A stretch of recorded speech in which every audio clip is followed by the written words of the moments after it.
Vice President Kamala Harris riding post-debate momentum as she leads in a series of state and national polls. Plus, local clerks make pleas in court related to a request to reprint thousands of ballots for the November election. CBS 58 Capitol correspondent Emily Fannin has your weekly recap from Madison. We're going to start with how Wisconsin voters are feeling with the top of the ticket in the presidential race and also in the U.S. Senate race, as now we have a new Marquette University Law School poll that was released this week. It's important to note that the poll was conducted before the presidential debate on Tuesday. So where voters were at is that Harris has a 4-point lead over former President Donald Trump in the latest matchup. Now, this is within the margin of error when it comes to registered voters, so it's important to note that as well.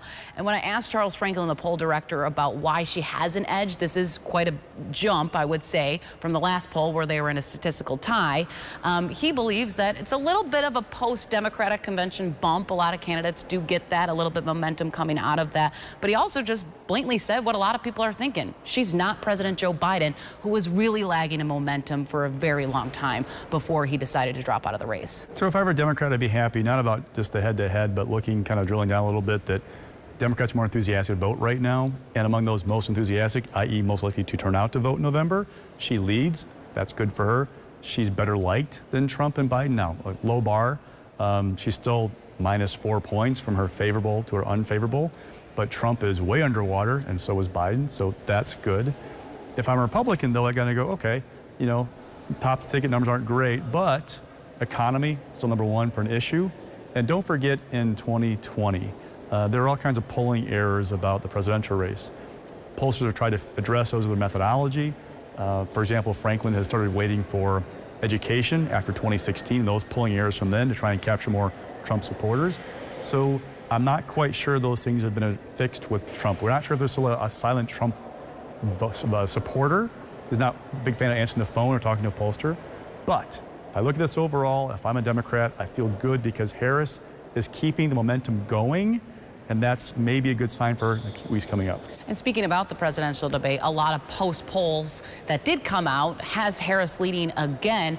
But when you look at kind of some of the takeaways, you know, right off the bat, I thought Harris was a little bit shaky. She found her footing, but her standard really was, since Republicans were criticizing her for not doing interviews, she's not, you know, answering a lot of questions, or they poised her as she can't put 2 sentences together. Overall, she didn't really have any slip-ups. She kept her composure. Meanwhile, on the other hand, what her goal was to try and get under former President Donald Trump's skin, and it seemed when crowd sizes were brought up, that really kind of ticked him off. And all he was supposed to do was try to stick to the issues and keep his composure.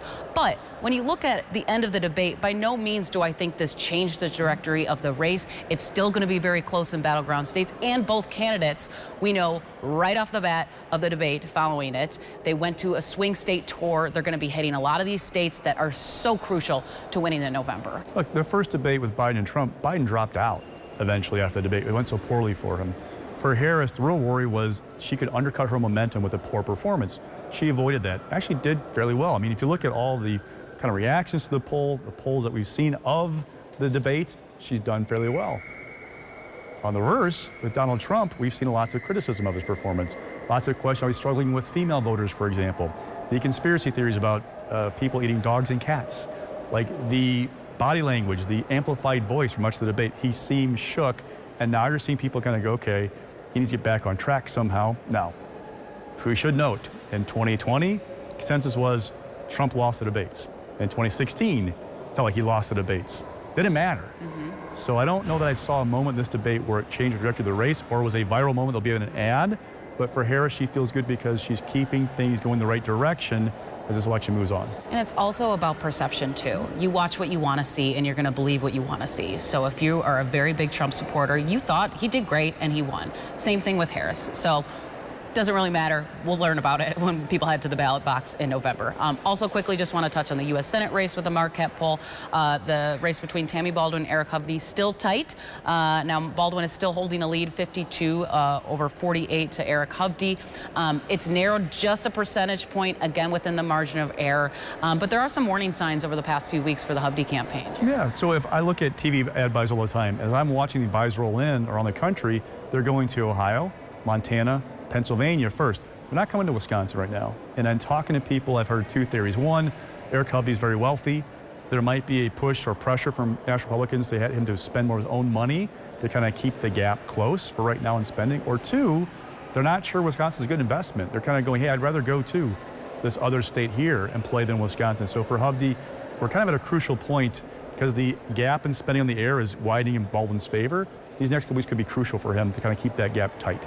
And looking ahead, we should have some decision related to Robert F. Kennedy Jr.'s push to try and remove his name off of Wisconsin ballots. Now, he's been doing this attempt in many swing states. He was successful in North Carolina earlier this week, but we should have some resolution. But on the other hand, clerks are really walking on pins and needles right now. A lot of them in the two of the biggest counties, Milwaukee and Dane, I talked to, they are already printing ballots. The machines are running. They have a deadline of Wednesday of next week where ballots must be printed and in the hands of local clerks. If there's any last-minute changes, it could be very costly, and it will really put them to the pressure to try and reach that statutory deadline, which they have to meet by federal law. Kenny's both in Dane County Court and appeals court based out of Waukesha. Then one filing this week, the Portage County Clerk said, look, I've already sent ballots out. So if somehow he's pulled off the ballot, there could be mass confusion for people who already have ballots in their hands. It's going to be a challenge, but for clerks, this is really kind of a pressure point. You've got potential costs. You've got running the election, you've got statutory deadlines. Talking to lawyers, they don't think his case is really strong because statute's fairly clear. Now, if you want to challenge a statute from a bigger perspective of there's something wrong with a different deadline for a major party candidate for an independent one, that might be a good lawsuit like in an off year to file. Right. But with this crunch going on, it might be hard for him to get a court to say, yeah, we're going to take you off the ballot with all that's going on in Wisconsin right now. Well, we'll have some resolution hopefully by next week. That will do it for this week. Thanks so much for joining us.